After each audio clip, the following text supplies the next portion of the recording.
ಆಡು ಭಾಷೆಯಲ್ಲಿ ಗಂಡ್ಮಕ್ಳಿಗೆ ಅಷ್ಟು ಬೇಗ ಮೆಚುರಿಟಿ ಬರೋದಿಲ್ಲ, ಹೆಣ್ಮಕ್ಳಿಗೆ ಬೇಗ ಮೆಚುರಿಟಿ ಬರುತ್ತೆ ಅಂತ ಹೇಳಲಾಗತ್ತೆ. ಈಗ 25 ವರ್ಷದ ಹೆಣ್ಮಗಳು ಜೊತೆಗೆ 30 ವರ್ಷದ ಹೆಣ್ಮಗಳು ಮೆಚುರಿಟಿ ವಿಚಾರದಲ್ಲಿ ಸಮಾನರು ಅಂತ ಹೇಳ್ತೀವಿ.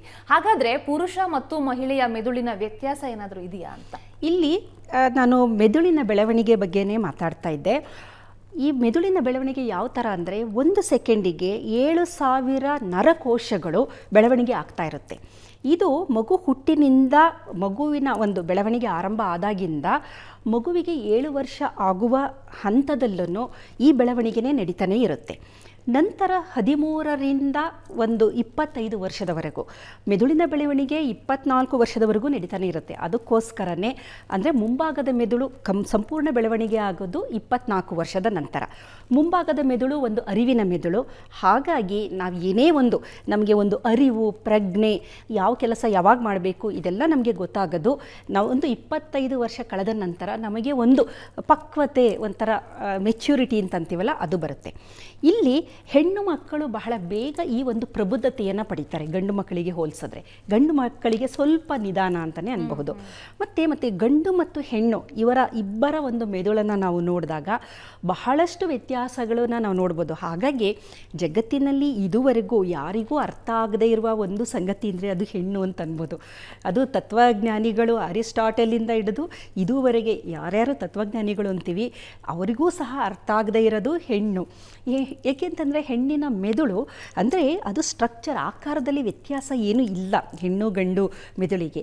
ಆದರೆ ಗಂಡಸರ ಮೆದುಳು ಹೆಂಗಸರ ಮೆದುಳಿಗಿಂತ 15ರಿಂದ 20ರಷ್ಟು ಗಾತ್ರದಲ್ಲಿ ದೊಡ್ಡದಿದೆ. ಹೆಂಗಸರ ಮೆದುಳು ಗಾತ್ರದಲ್ಲಿ ಸ್ವಲ್ಪ ಸಣ್ಣದಿದೆ. ಆದರೆ ಗಂಡಸರ ಮೆದುಳನ್ನು ಡೆಸ್ಕ್ಟಾಪ್ ಅಂತಂತಾರೆ. ಅಂದರೆ ನೋಡೋಕ್ಕೆ ದೊಡ್ಡದಿರುತ್ತೆ, ಆದರೆ ಕೆಲಸ ಕಾರ್ಯಕ್ಷಮತೆ ಹೆಂಗಸರ ಮೆದುಳಿಗಿನ ಸ್ವಲ್ಪ ಕಮ್ಮಿ. ಹೆಂಗಸರ ಮೆದುಳು ಲ್ಯಾಪ್ಟಾಪ್ ಥರ, ಅಂದರೆ ನೋಡೋಕ್ಕೆ ಸಣ್ಣದಿರುತ್ತೆ, ಬಟ್ ಕೆಲಸನ ತುಂಬ ಚೆನ್ನಾಗಿ ಮಾಡುವಂಥ ಶಕ್ತಿಯನ್ನು ಹೊಂದಿರುತ್ತೆ. ಕಾರಣ ಏನಂತಂದರೆ ತಮಗೆಲ್ಲ ಗೊತ್ತಿರ್ಬೋದು, ಹೆಂಗಸರು ಮಲ್ಟಿ ಟಾಸ್ಕರ್. ಅಂದರೆ ಯಾವುದೇ ಕೆಲಸ ಆಗಲಿ 4-5 ಕೆಲಸ ಕೊಟ್ಟಾಗ ಅದನ್ನು ಅಚ್ಚುಕಟ್ಟಾಗಿ ಏನೂ ತೊಂದರೆ ಆಗದಿದ್ದ ಹಾಗೆ ಮಾಡುವಂಥ ಶಕ್ತಿಯನ್ನು ಹೆಣ್ಣುಮಕ್ಕಳು ಹೊಂದಿರ್ತಾರೆ. ಕಾರಣ ಹೆಣ್ಣು ಮಕ್ಕಳ ಮೆದುಳನ್ನು ನಾವು ನೋಡಿದಾಗ ಅದರಲ್ಲಿ ಬಲಭಾಗದ ಮೆದುಳು, ಎಡಭಾಗದ ಮೆದುಳು ಎರಡು ಚೆನ್ನಾಗಿ ಕನೆಕ್ಷನ್ಸ್ಗಳು ಚೆನ್ನಾಗಿ ಆಗಿದೆ. ಅಂದರೆ ಬಲಭಾಗದಿಂದ ಎಡಭಾಗಕ್ಕೆ ಕನೆಕ್ಷನು, ಎಡದಿಂದ ಬಲಭಾಗಕ್ಕೆ, ಮುಂಭಾಗದಿಂದ ಹಿಂಭಾಗಕ್ಕೆ, ಈ ಥರ ಕನೆಕ್ಷನ್ನ ನಾವು ನೋಡ್ತಾ ಹೋದರೆ ಒಂಥರ ಆಶ್ಚರ್ಯ ಆಗಿಬಿಡುತ್ತೆ, ಇದೇನಪ್ಪ ಈ ಥರ ಇದೆಯಲ್ಲ ಕನೆಕ್ಷನ್ಸ್ ಅಂತ. ಆದರೆ ಪುರುಷರಲ್ಲಿ ಬಲಭಾಗಕ್ಕೆ, ಎಡಭಾಗದ್ದು ಅಂದರೆ ಕಂಪಾರ್ಟ್ಮೆಂಟ್ ಥರ ಪುರುಷರ ಮೆದುಳು ಕಂಪಾರ್ಟ್ಮೆಂಟ್ ಆಗಿರುತ್ತೆ. ಹೆಂಗಸರ ಮೆದುಳು ಒಂಥರ ಕಲಸಿ ಮೇಲೋಗ್ರ ಅಂತಾರಲ್ಲ, ಎಲ್ಲದನ್ನು ಜಂಬಲಪ್ ಅಂತೀವಲ್ಲ ಆ ಥರ. ಹಾಗಾಗಿ ಅವರು ಎಲ್ಲ ಕೆಲಸಗಳನ್ನು 3-4 ಕೆಲಸನೇ ಒಟ್ಟಿಗೆ ಕೊಟ್ಟರೆ ಅಷ್ಟೂ ಪರ್ಫೆಕ್ಟಾಗಿ ಏನೂ ತೊಂದರೆ ಇಲ್ಲದ ಹಾಗೆ ಮಾಡುವಂಥ ಶಕ್ತಿಯನ್ನು ಹೆಣ್ಮಕ್ಳು ಹೊಂದಿರ್ತಾರೆ. ಗಂಡಸರಿಗೆ ಒಂದು ಕೆಲಸನ ಮಾತ್ರ ಹೇಳಬೇಕು ನೀವು, ಅದು ಮುಗಿದ ನಂತರ ಇನ್ನೊಂದು ಕೆಲಸ ಹೇಳಬೇಕು. ಎರಡೆರಡು ಕೆಲಸನ ಒಟ್ಟಿಗೆ ಹೇಳಿದ್ರೆ ಎರಡೂ ಅವ್ರಿಗೆ ಅದು ಕ್ಲಾಶ್ ಆಗಿಬಿಡುತ್ತೆ, ಎರಡನ್ನೂ ಮರೆತು ಬಿಡ್ತಾರೆ, ಎರಡನ್ನೂ ಮಾಡೋದಿಲ್ಲ, ಎರಡೂ ಹಾಳಾಗುತ್ತೆ. ಹಾಗಾಗಿ ಅದನ್ನು ಮೊದಲು ನಾವು ಅರ್ಥ ಮಾಡ್ಕೋಬೇಕು. ಈಗ ನಾವು ಅನ್ಕೊಂತೀವಿ ನನಗೆ ಎಲ್ಲ ಮಾಡೋಕ್ಕಾಗುತ್ತೆ, ಇವ್ರಿಗೆ ಯಾಕೆ ಮಾಡೋಕ್ಕಾಗಲ್ಲ ಅಂತಂದರೆ ಮೆದುಳಿನ ರಚನೆನೇ ಆ ಥರ ಇದೆ. ಆಮೇಲೆ ಆದರೆ ಕೆಲವು ಗಂಡಸರು ಮಾಡ್ತಾರೆ, ಅದು ನ್ಯೂರೋಪ್ಲಾಸ್ಟಿಸಿಟಿ ಅಂತ. ಅಂದರೆ ನಾನು ಸಾಮಾನ್ಯವಾಗಿ ಇರುವಂಥದ್ದನ್ನು ಹೇಳ್ತಾ ಇರೋದು, ಜನರಲೈಸ್ಡ್ ಆಗಿ ಸ್ಟೇಟ್ಮೆಂಟು. ಎಕ್ಸೆಪ್ಷನಲ್ ಅಂತಲೂ ಇರುತ್ತೆ.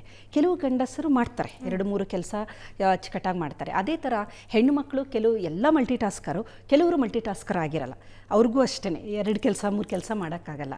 ಅದರ ಹೊರತಾಗಿ ಜನರಲಾಗಿ ನಾವು ನೋಡಿದಾಗ ಹೆಣ್ಣು ಮಕ್ಕಳು ನೋಡಿ ಮನೆಯೂ ನೋಡ್ಕೊತಾರೆ, ಪ್ರೊಫೆಷನಲ್ಲೂ ಚೆನ್ನಾಗೇ ಮಾಡ್ತಾ ಇರ್ತಾರೆ.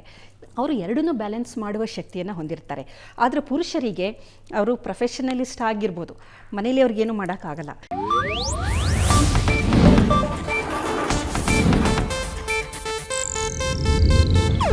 ಇದು ಏಷ್ಯಾನೆಟ್ ನ್ಯೂಸ್ ನೆಟ್ವರ್ಕ್ ಪ್ರಸ್ತುತಿ.